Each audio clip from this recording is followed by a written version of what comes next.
आज 73 वर्ष के हो गए हैं हमारे देश के प्रधानमंत्री नरेंद्र मोदी।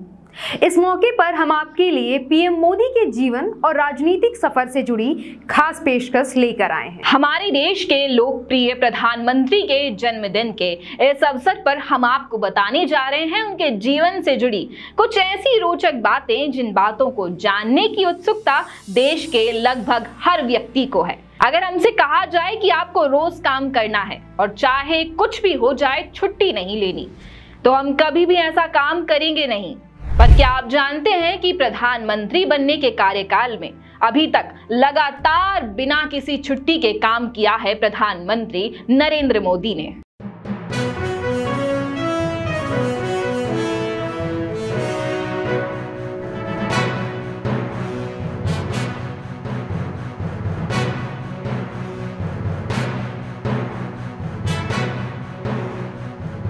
नरेंद्र मोदी 2001 से सत्ता में हैं। 2001 में उन्होंने बतौर गुजरात के मुख्यमंत्री की शपथ ली थी।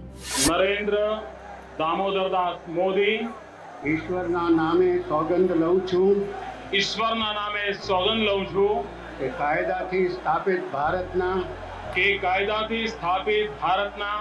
સંવિધાન પ્રત્યે હું સાચી શ્રદ્ધા અને નિષ્ઠા ધરાવીશ। और फिर 2014 में उन्होंने भारत की कमान अपने हाथ में ली।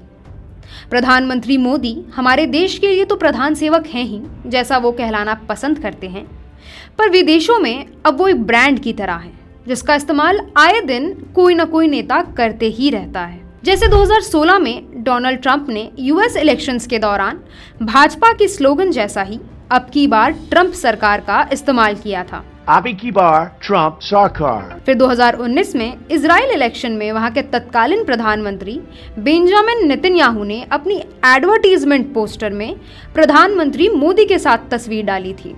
किसी भी देश के नेता अगर दूसरे देश में दौरे पर जाते हैं तो वो अक्सर नेताओं के बीच की ही बात होती है, पर नरेंद्र मोदी इसमें भी आगे हैं। वो अमेरिका से लेकर ऑस्ट्रेलिया और अफ्रीका तक जाते हैं तो उनके लिए भारी भीड़ उमड़ जाती है और ऑडिटोरियम से लेकर रास्ते सब भर जाते हैं।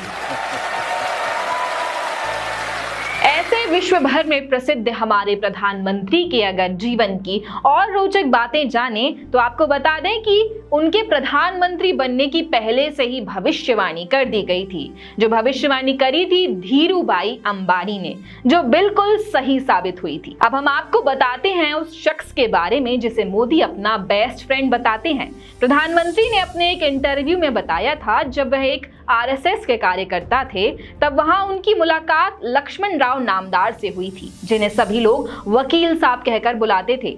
आगे मोदी बताते हैं कि उनका मन करता था कि वह उन्हें हर बात बताएं।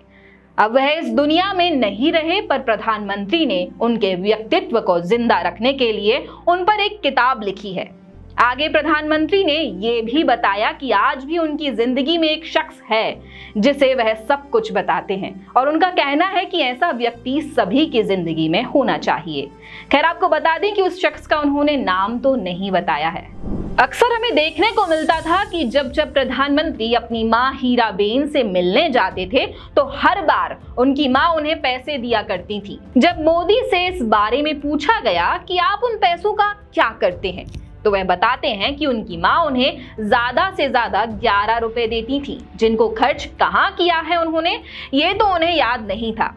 पर एक बार उन्होंने बताया कि जब कश्मीर में बाढ़ आई हुई थी उस वक्त मां ने उन्हें 5000 रुपए दिए थे। ये पहली बार था जब मां ने उनको इतने ज्यादा पैसे दिए। जिसके बाद मोदी ने इसका कारण पूछा और मां ने जवाब दिया कि कश्मीर में बाढ़ आई हुई है, जाकर तुम इन पैसों को वहां दान कर देना। जब प्रधानमंत्री नरेंद्र मोदी संघ के कार्यालय में छोटे मोटे काम करते थे, साफ सफाई के काम करते थे, तब वह सभी के लिए नाश्ता भी बनाया करते थे। वह बताते हैं कि उन्हें पोहे बनाना बहुत अच्छा आता है, साथ ही वह खिचड़ी भी बना लेते हैं। शायद ही कोई जानता होगा कि संन्यास के करीब 35 साल तक प्रधानमंत्री ने भिक्षुक की तरह जीवन यापन किया है और जिस दिन कुछ नहीं मिलता था तो वह भूखे पेट ही सो जाया करते थे। आज भी प्रधानमंत्री नरेंद्र मोदी कभी पैसे नहीं रखते हैं, जिसके कारण कई बार उन्हें दिक्कतों का सामना भी करना पड़ जाता है। प्रधानमंत्री मोदी अपनी कार्यशैली की वजह से ही सोशल मीडिया पर ही नहीं बल्कि कई मोस्ट इन्फ्लुएंशियल पीपल के लिस्ट में भी कई बड़े नेताओं से आगे रहते हैं। जैसे कि कल ही की एक रिपोर्ट आई है जिसमें मॉर्निंग कंसल्ट के ग्लोबल लीडर अप्रूवल सर्वे में पीएम मोदी दुनिया भर में टॉप पर अपना जलवा बिखेर रहे हैं। इसी लिस्ट में बाइडेन 7वें नंबर पर हैं और ऋषि सुनक 15वें नंबर पर। इसके पीछे वजह है मोदी सरकार द्वारा लिए गए देश विदेश मामलों में बड़े फैसले, जैसे 2016 में पुलवामा अटैक का मुंह तोड़ जवाब देते हुए पाकिस्तान में सर्जिकल स्ट्राइक करवाना, 2019 में आतंकवादियों के खिलाफ बालाकोट एयर स्ट्राइक को अंजाम देना, 3 तलाक अधिनियम को लाकर मुस्लिम बेटियों को न्याय दिलवाना, आर्टिकल 370 को हटाकर कश्मीरियों में फिर से स्वाभिमान जगाना, भगवान श्री राम को अपनी जन्मभूमि पर फिर से स्थापित कर भव्य राम मंदिर का निर्माण करवाना, योग को अंतरराष्ट्रीय स्तर पर ले जाना, CAA NRC एक्ट पास करवा के प्रताड़ित हो रहे माइनॉरिटीज भाई बंधुओं को भारत की नागरिकता दिलवाना। बस यही नहीं, नए संसद भवन में अखंड भारत की प्रतिकृति के द्वारा भारतीय जनमानस के हृदय में एक बार फिर अखंड भारत की चेतना का संचार करना। वैसे तो प्रधानमंत्री की राजनीतिक उपलब्धियां और भी हैं, पर उनकी सरकार के कई सारे फैसले विवादों में भी रहे हैं। पर कभी विवादों से डरकर उन्होंने विकास के तरफ से कदम पीछे नहीं हटाए हैं। यही वजह है कि वो अब नेशनल फिगर के साथ साथ ग्लोबल लीडर की तरह भी उभर रहे हैं।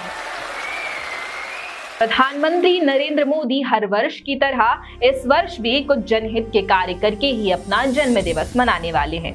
दरअसल पीएम मोदी विश्वकर्मा योजना की सौगात देंगे, क्योंकि आज ही विश्वकर्मा पूजा भी है, यानी कि उनके जन्म दिवस के दिन ही विश्वकर्मा की पूजा भी होगी। इस योजना का उद्देश्य अपने हाथों और औजारों से काम करने वाले कारीगरों और शिल्पकारों द्वारा पारंपरिक कौशल के अभ्यास को बढ़ावा देना और मजबूत करना है।